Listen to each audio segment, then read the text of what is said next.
This is Find Your Dream Job, the podcast that helps you get hired, have the career you want, and make a difference in life. I'm Mac Pritchard. I'm also the founder of Mac's List. It's a job board in the Pacific Northwest that helps people find fulfilling careers. Every week, I interview a career expert about the tools you need to find the work you want. This week, I'm talking to Jen Anderson about how to create a thriving career. Jen is a career strategist and coach. She teaches at Portland Community College and the University of California at Davis. She's also the author of the book, Plant Yourself Where You Will Bloom: How to Turn What Makes You Unique into a Meaningful and Lucrative Career. She joins us today in the Mac's List studio. Well, Jen, here's where I want to get started. You say a thriving career depends on knowing what makes a person unique. Why is that important, Jen? Oh, my goodness. In a very crowded world with lots of noise, employers are really looking for people who know who they are, know the special thing that they bring to the table, and they're looking for that now. They're looking for that unique thing that you can do better than anyone else in the world. So if you want to stand out, it's important to know yourself. That's rule number one, is you have to know who you are. So we talk a lot on the show about understanding employers' needs and problems. Shouldn't job seekers focus on what matters to employers first and not about themselves? I think that's a great question. One of the first things I ask job seekers to think about is, what is the business problem that needs solving? When you can pinpoint what the business problem is, you can then ask yourself, and how am I uniquely equipped to do that better than anyone else? Okay. So let's talk about how to get clear about your uniqueness. In the clients that you work with, what kind of steps do you recommend people take? I recommend thinking about several key areas about who you are. The first of which is most important, I think, is your talent. And your talent translates into the things that you're naturally good at, the things that you really enjoy doing. And that's what you're doing all day. That's more or less the hands-on of what's taking up your time. When you get to do the thing that you love to do, that you're naturally gifted at, you're really going to find your quality of life and your experience at work going up exponentially. What's your practical advice, Jen, about how to get clear about those talents? Do you take people through self-assessments? Do you have them do an exercise? How do people know what their best talents are? Here's the beauty of it. You've been doing it all along, and it's just a matter of thinking about what are the things that you're naturally doing. Day to day, it's your real life is the best place to draw from, and not necessarily just from your work experience. Things that you just have really enjoyed doing, whether it's in your spare time or volunteer work, as well as your work. You can also reach out to people that know you from all those different parts of your life and ask them, what do you think I am really good at? When you need help with something and you think to come to me, what is it that you need help with? Those are the things that will help you tap into just knowing what's natural and effortless and easy for you. What would you say to listeners who say, okay, I get that, but my dream is to do something else, and I've been afraid to do that, or I just haven't had the opportunity. How do I bring that talent to the surface? Oh, great question. Talents are different than skills, and sometimes people don't know what the difference is. Skills are things that you've learned how to do. You've gotten really competent at them, but they may not be something that you actually really love to do. It's important to distinguish between those things that you've learned that maybe you might not really want to be doing anymore, and discover the things that you really do want to be doing. And here's the fun part, really. The fun part is that it's usually translatable to almost anything you want to do next. You may have to look at it and say, okay, how do I need to do it a little bit differently? How do I want to become maybe even more skilled at what I'm talented at in order to make a big leap? The opportunities are there, though, and it's just a matter, truly, again, of knowing who you are and what you're really good at. So I want to press you a bit on this, Sure. because I know there are a lot of people out there who want to do something different, and for whatever reason, maybe it's fear, maybe it's lack of opportunity, they just haven't done it. And I get the difference between skills and talent. But what would you say to a listener who wants to do something and just is both afraid and not sure how to get started? Want to go in a completely different direction? Yeah. So the fear is real, and I think that there's a lot of information out there about to feel the fear and do it anyway. And I recommend doing it in a way that feels really comfortable for you. So you can stick your toe in the water, dabble with it a little bit, build up that courage and that confidence. I never think it's a great idea just to make a wholesale leap into something new without getting that courage up and that confidence, really even more importantly than courage in the initial stages. What does that look like in practical terms, Jenna? We're talking about volunteering, doing a project. What do you see your clients do when they want to surface a talent or try a talent that they haven't had an opportunity to exercise? Well, you said the magic word, which is project, and I actually call them pet projects.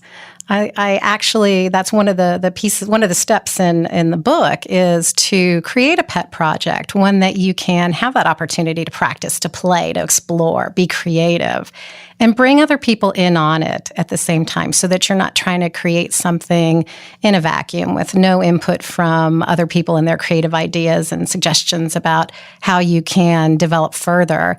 I heard a great piece of advice the other day that I would love to share. When you're bringing in other people on your dreams, one of the things that you want to really take into consideration is that you may not want to take criticism or criticism from people that you wouldn't go to for advice.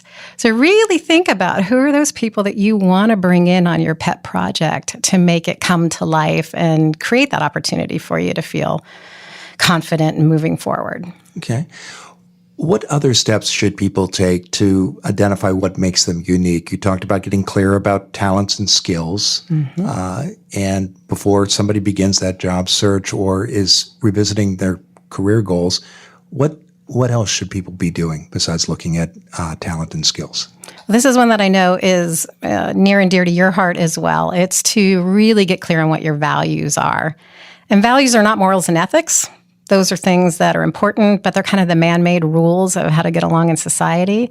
Your values are things that you find valuable. They're the things that are really important to you. Even if you can't explain why it's so important to you, somewhere deep inside, you just know that it is. When you find out what those values are, they translate into the difference that you're making in the world. And that's one of the number one things I hear from people that are unhappy in their current work.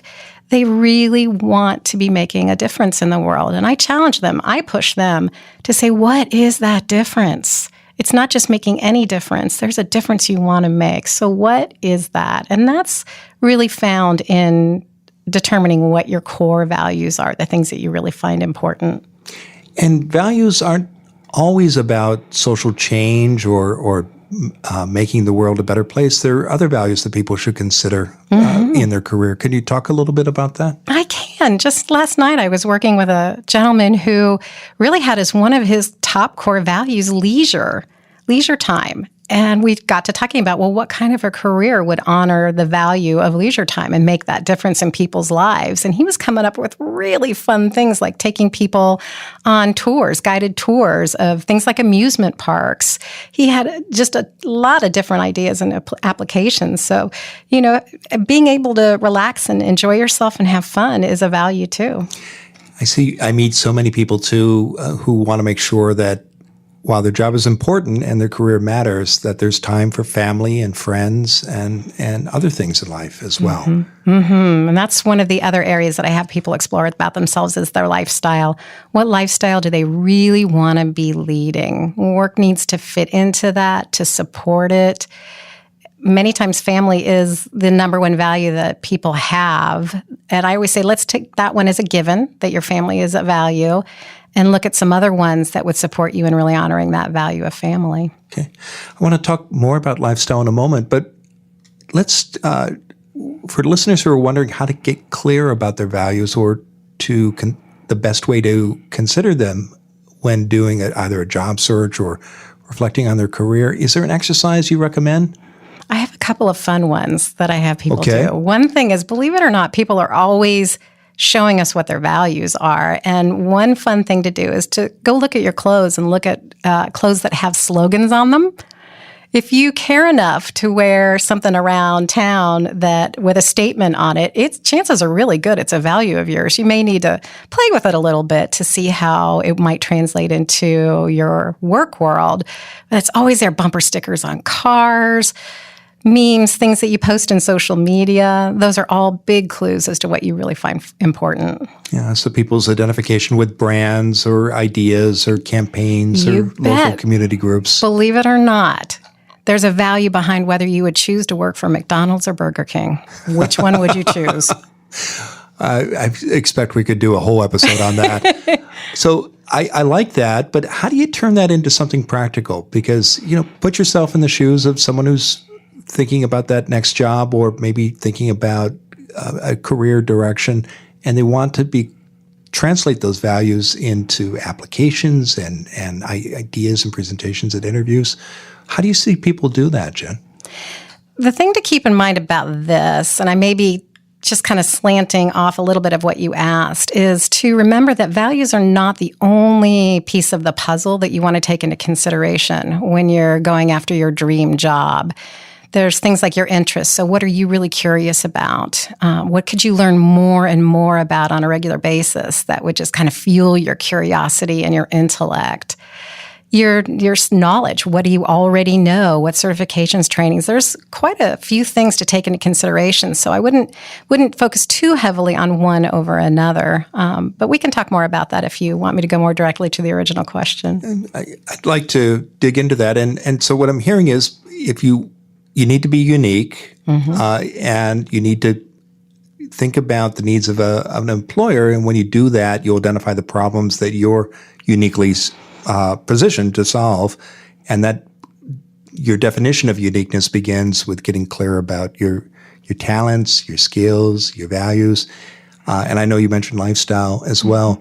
Are there other areas that people should be exploring as they define their uniqueness? Absolutely. One that people don't think about, and it's surprisingly important, is environment. What environment brings out your best work? I work from home, which I feel really blessed to get to do. And I love the flexibility and that I kind of call it my command center. But a lot of people don't want to work from home, but they do have a really distinct idea in their mind. Do they want to work downtown? Do they want to work there's lots of different possibilities, but in the outdoors versus indoors, there's a lot to take into consideration. What really brings out your best? Where are you creative and inspired? Okay. Well, hold that thought. We're going to take a break. And when we come back, we'll continue our conversation about how to create a thriving career. You go to a professional conference. During a break, you meet two people looking for work.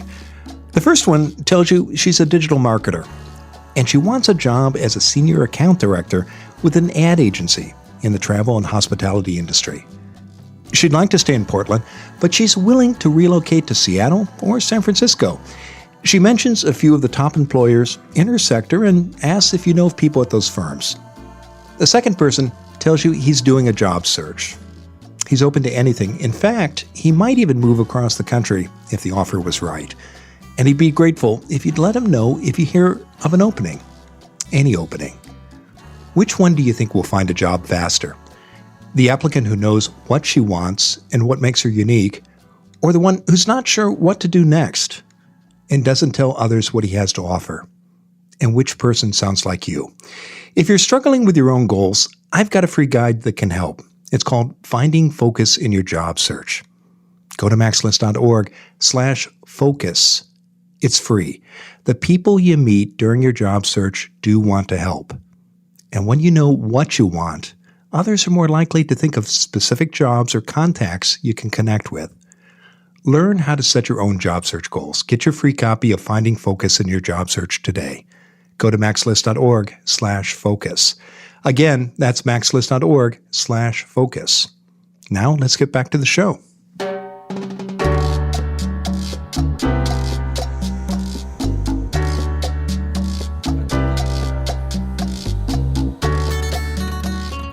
We're back in the Max List studio. I'm talking with Jen Anderson. She's a career strategist and coach, And Jen is also the author of the book, Plant Yourself Where You Will Bloom: How to Turn What Makes You Unique into a Meaningful and Lucrative Career. Well, Jen, before the break, we were talking about the different steps you take your clients through to define what makes them unique and the benefits of doing that and when creating a thriving career. And you mentioned environment. Mm-hmm. Any additional thoughts about why environment is so important in building a career that allows people to thrive? I think the world of work has changed pretty dramatically, and the settings in which people are asked to work can be sometimes daunting to things like focus, concentration, really feeling inspired. In fact, last night I was teaching a class and I asked them how many of them felt really happy working in cubicles. And there were quite a few people in the room and nobody raised their hand. The reality is sometimes you have to work in a cubicle, but I find that people who are really determined to find their dream job and find work that they'll really love, it pays off to think about what environment can you really thrive in so that you can test the waters and see as you're exploring different career options or actual job opportunities if there might not be some leeway to negotiate a bit about what your work environment will look like.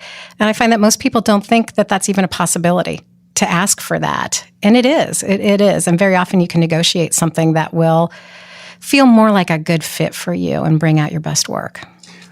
I'm struck as you talk that I don't think people think about their environment when they're negotiating either a job offer or doing a search at all. Mm-hmm. When you, in your conversations with the people you work with, how does environment come up? I mean,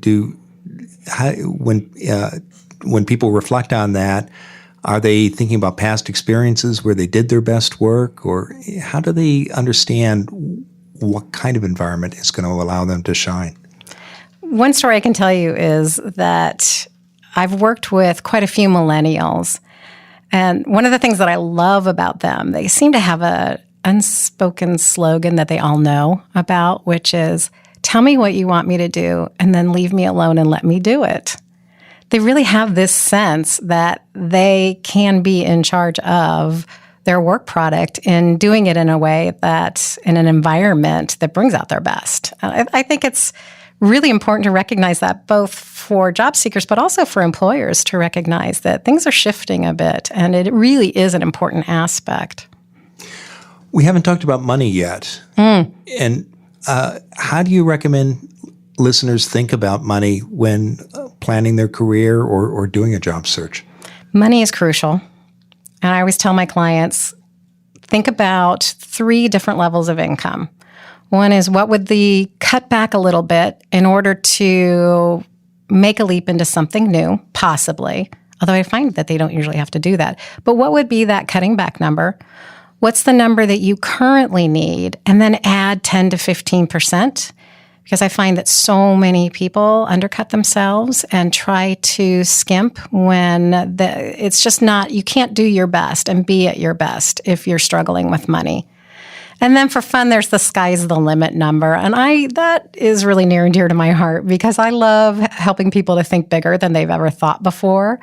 And money it's a non-negotiable. You have to have money in order to function in this world. So let's just start talking about it and let's figure out what that real number is.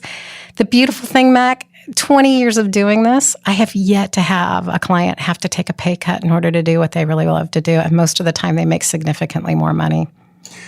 I think that would surprise a lot of listeners because I meet people who think if they're in a job, particularly 5, 10, 15 years into their career, the best they can do when they switch positions is perhaps increase their salary 3-5%, maybe 10 if they're lucky. And if many people tell me that if they're considering a career switch, they're prepared to take a cut. Mm-hmm. What would you say to folks like that? Well, one thing to think about is the possibility that it's just in your own mind that you're going to have to do that. What I tell people to do is to ask what the range is of what the position would pay, and then ask what skills, talents, problem-solving abilities are needed within that range. then you can look at it and you can say, okay, all right, if this is what they actually need and this is what I have available to them, it makes sense that I might be at this pay range. If there are things that are identified that you can do at the higher end, then you can go in and ask for more money. And you're well equipped. When you understand that business problem they want solved and you understand what you're bringing to the table, then negotiating that higher amount is easy. How do the people you work with, Jen, do that kind of research? Because I can imagine listeners saying, oh, well, that sounds right, but I'm not sure how to figure out what the range is for the work I do, or I'm just not going to be able to find that out. What do the people you work with do to get that data? Because I'm mainly working with people who are really wanting to change their career, do something different. I take them through a process of reaching out and doing what I call advice chats. They find people who are doing what they would like to be doing, and they ask them that question. To do what you do, to solve the problems that you solve for people, what skills, talents are you using, and what is the pay for that? It's something that you don't even have to think about it in terms of going to the organization that you want to work for. You can find people who are doing it in other organizations and begin to kind of collect that data real world. That's the key with advice chats. You're getting real world advice. And there's 3 things to talk to people about. One is, what is your job? What do you actually do all day, hands-on? What is your company like? What are the problems that the company is facing? And then the industry. What are the trends in the industry that you see that I need to be aware of to really add value as I'm offering what it is that I have out there? And why do people take meetings like that, Jen? Because some people might say, well, she'll never see me. She's got such a busy job, or I don't know her. Mm-hmm. Why would somebody not only make the time, but share those insights?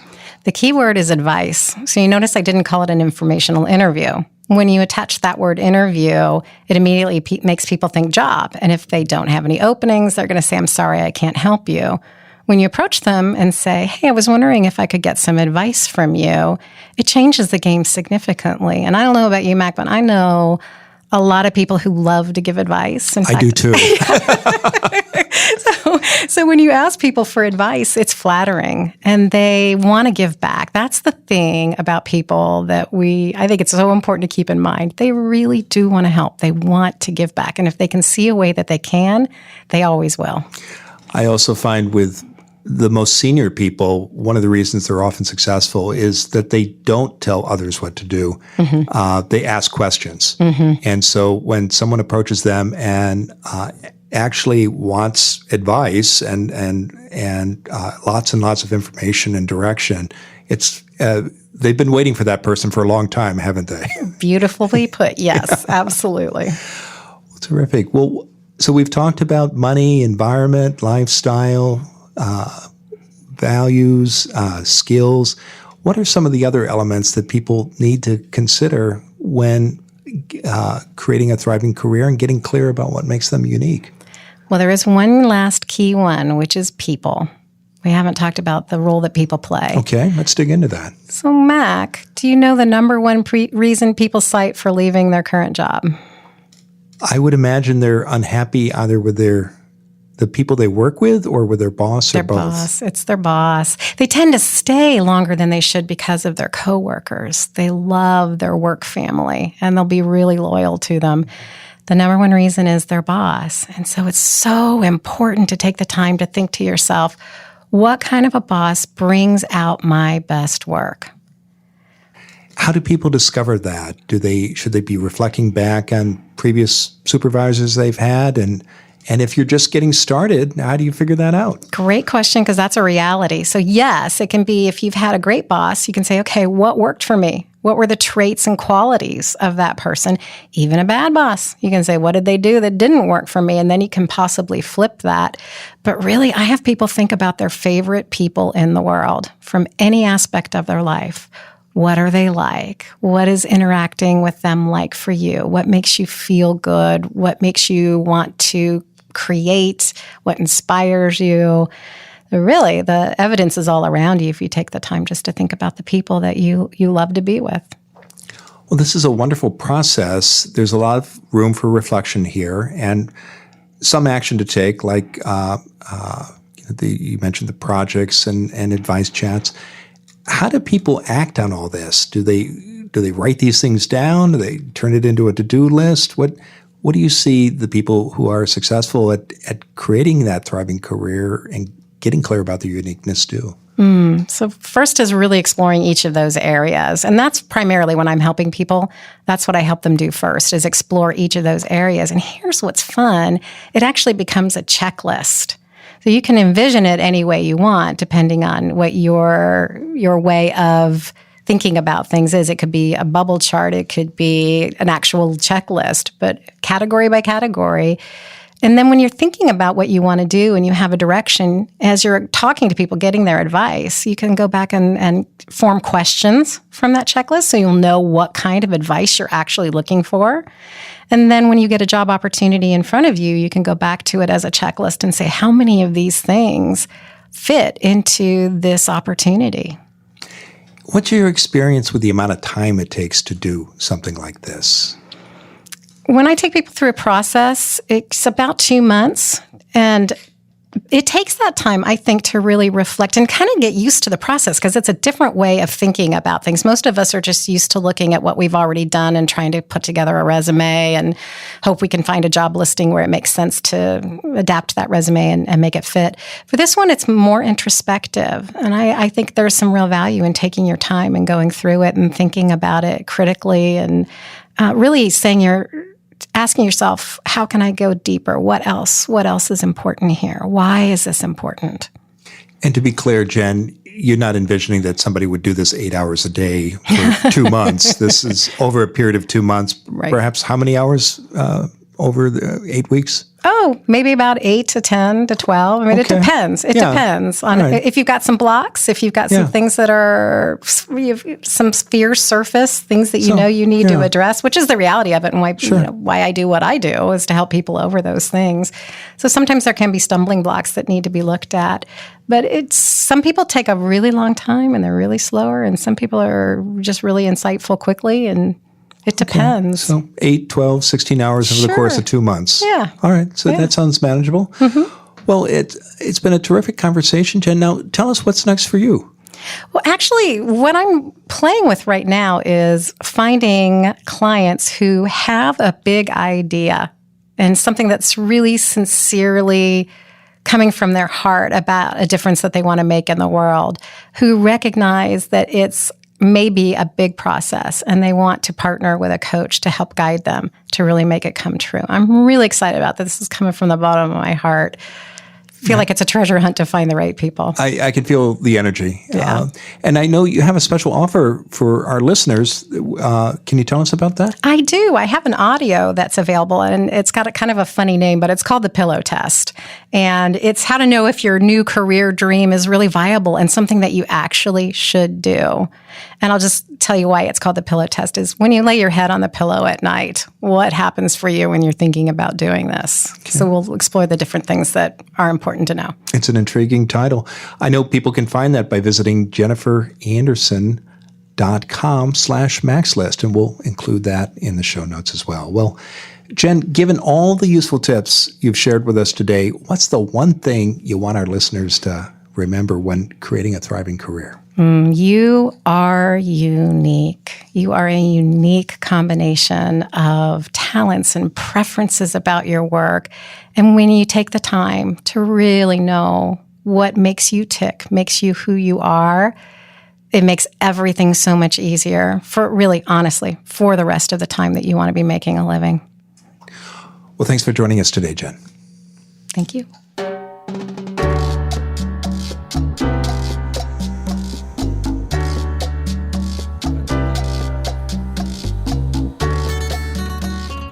When we think about job hunting, often our first step is to start looking for the next job. As Jen made clear, it's important to step back and think about the career we want and what makes us different and what it is that we offer uniquely to employers. Because as she said, employers hire problem solvers. So I loved the process that Jen laid out for how to get clear about what makes you unique. And I was also impressed While it sounded complicated, in the end, it's a process that only takes 8, 12, maybe 16 hours over the course of 2 months. And it's an important investment to make because if we just move from job application to job application, we can blink and decades have gone by and we haven't had that career that we wanted, a career in which we can thrive. If you're still thinking about the focus of your job search and you're unclear about your goals, we've got a resource that can help. It's free, and it's called Finding Focus in Your Job Search. You can get it at our website. Go to maxlist.org/focus. It's a step-by-step guide that'll help you set goals for your own search and your career. Go to maxlist.org/focus. Join us next Wednesday. Our guest expert will be Kirsten Wyatt. She'll give us an insider's guide to getting a government job. Until next time, thanks for letting us help you find your dream job.